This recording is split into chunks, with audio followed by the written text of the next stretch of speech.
Isidor, get into the boat. No! We've been together for 40 years.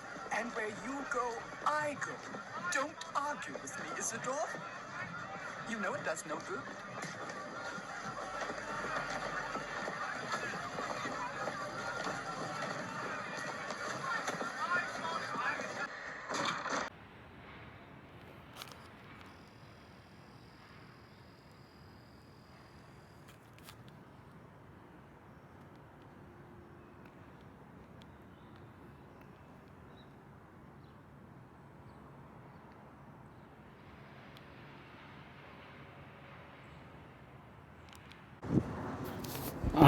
Hello.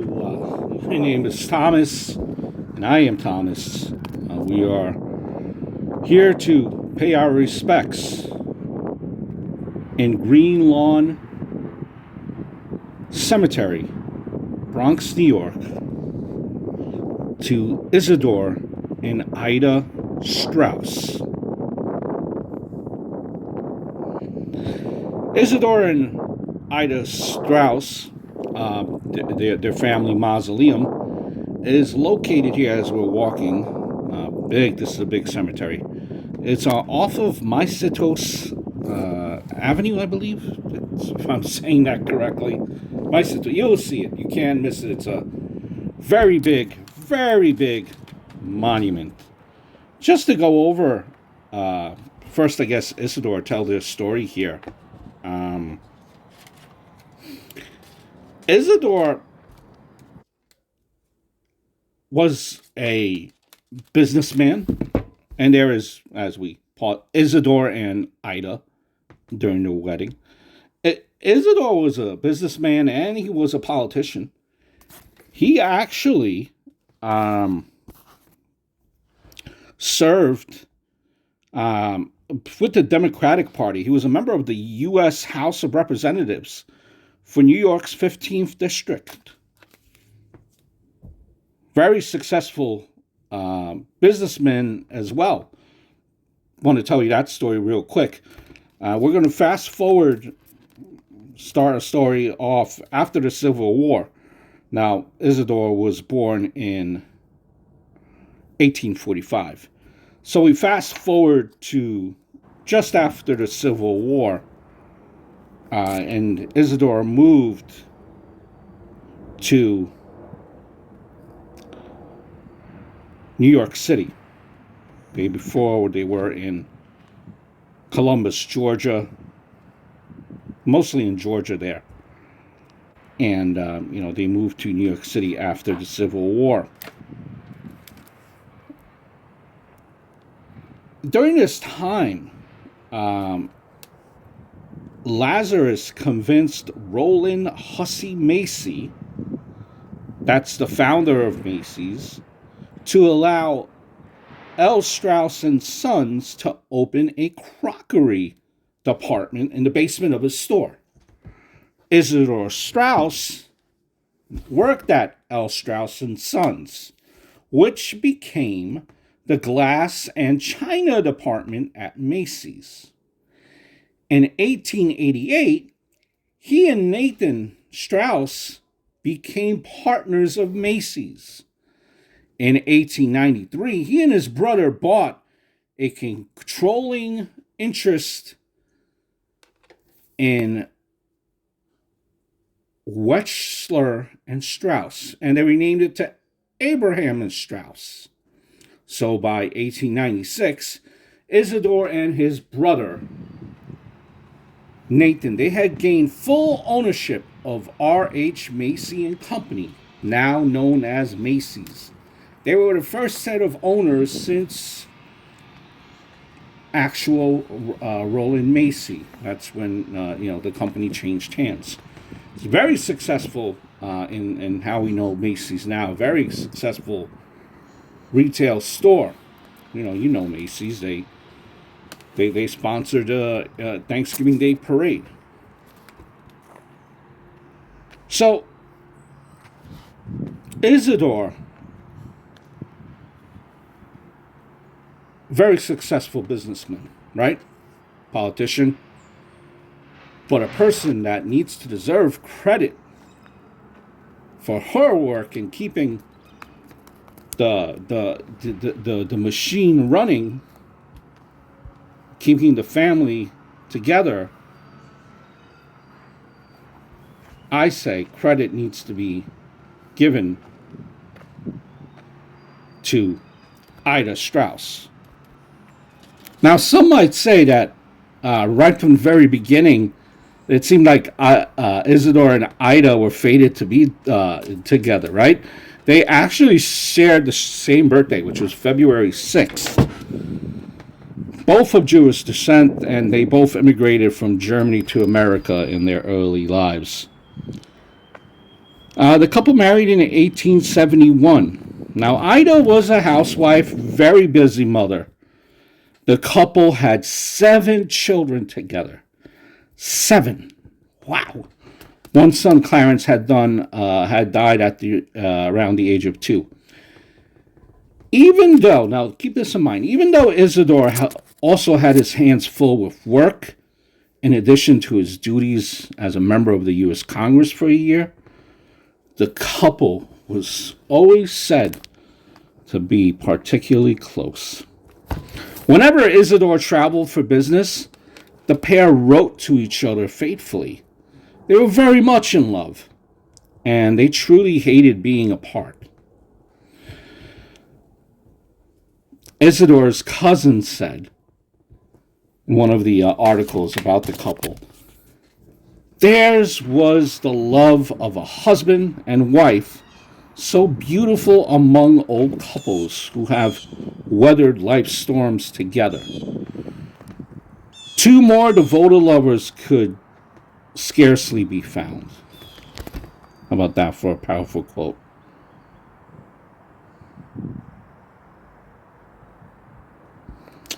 Now, with the Strausses, they went on vacation. They wanted to enjoy the fruits of their labor, and it was kind of wrong place at the wrong time in regards to the Titanic.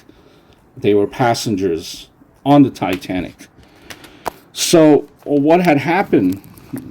They were ticket holders 17483. They had cabin C55. Isidor and Ida Strauss, they did not originally plan to travel aboard the Titanic from Southampton. In fact, they weren't even scheduled to be in Europe at that time. On any given year, the pair would be vacationing in South California with Isidor's business partner, but he had passed away. It was a sudden death. So the family of the Strausses, they planned a European vacation instead, last minute. They were scheduled to travel back home to New York with their newly hired English maid, Ellen Bird. However, due to a coal strike going on in England at the time, the ship they planned on taking home had to give its coal to another ship. So this new, much hyped vessel was making its maiden voyage, entered the Titanic. And some might think that this was a lot more of an exciting kind of change of plan to board a luxury ocean liner named the Titanic. Luxury. They called the Titanic the unsinkable ship. And unfortunately, you might say that it was seemingly too tempting,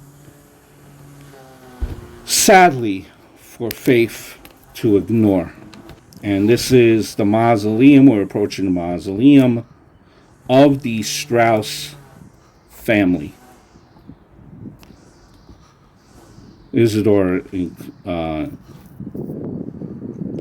is laid to rest. Want to continue on with the story of Ida and Isidor aboard the Titanic. After evacuations began on that fateful night of April 15th, 1912, Already the Titanic had hit an iceberg. It started to sink. Ida Strauss and her husband, they were standing on the deck by Lifeboat 8. Colonel Archibald Gracie, who was a passenger who had befriended Isidor, tried to persuade Ida to board a lifeboat. She almost did. But as Gracie then offered Isidor a spot on the boat due to his wealth and status, Isidor adamantly refused, as there were women and children still not on lifeboats. I will not go before the other men, he stated.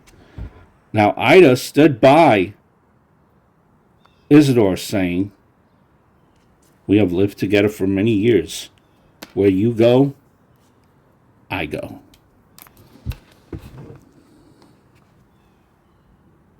There you could see the engraving for Ida and Isidor, as we've seen. The couple made sure that their new maid secured a spot on a lifeboat and gave her Ida's long mink fur coat to keep her warm. Ida told Miss Bird that she herself would not be needing it. Again, someone boarding lifeboats offered Ida a seat. Knowing her husband would not board until every woman and child was evacuated, she continued to refuse. As we have lived, so will we die. Together, she promised. This is the painting that depicts the last seconds of the boat and Ida and Isidor. Last time anyone saw Ida and Isidor, they were sitting side by side on deck chairs while the ship continued to sink. Eventually, the ocean had swallowed them. Upon being rescued from her lifeboat, Ellen Bird relayed the devotion of Isidor and Ida Strauss, and it resonated with people throughout the world. Searchers, they eventually found Isidor's body. In his pocket was a gold and onyx locket with photos of his eldest children.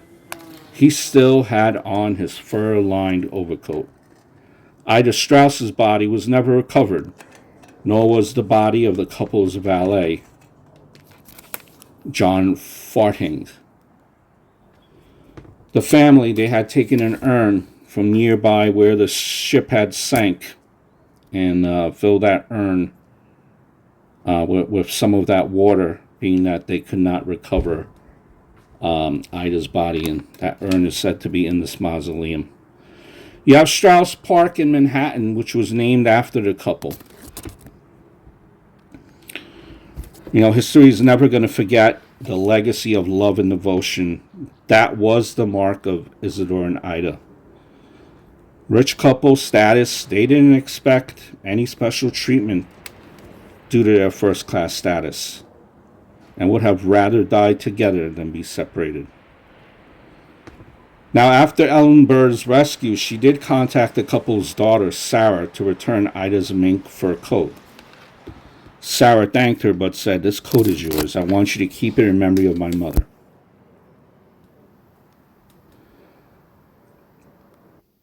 The centopath here, in case you weren't able to read it, inside the mausoleum, on the monument of a ship, it read, "Many waters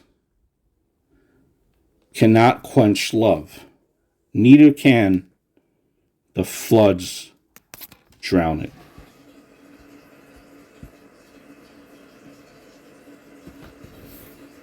What a couple. What a story.